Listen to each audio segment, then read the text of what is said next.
Hapa kama tunavyofahamu wote, mradi umeshakamilika. Uwezo wa kuzalisha kiwango cha umeme cha megawati 2115 upo. Sasa kama tunavyofahamu wote, huu mradi ni mkubwa sana na serikali imewekeza vya kutosha.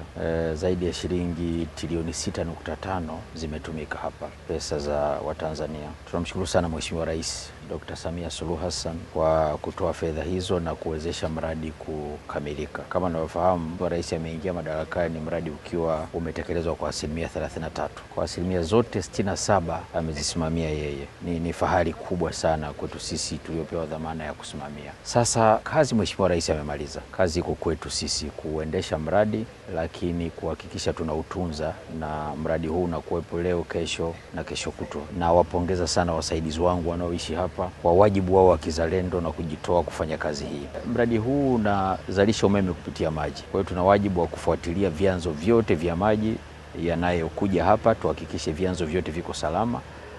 Kunaweza kusiwe kwetu huko, lakini tunaendelea kushirikiana na wenzetu, mamlaka za mikoa, vijiji vilivyoko huko. Tuendelee kuwa na urafiki wa kistratejia wa kuhakikisha hatuathiri mifumo na mtiririko ya maji kuja kwenye bwawa hili. Tunaendelea kuahidi Watanzania tutafanya kila linalowezekana ili kuhakikisha tunaendelea kutoa huduma bora kama ambavyo wao wanatarajia. TANESCO, tunayaangaza maisha yako.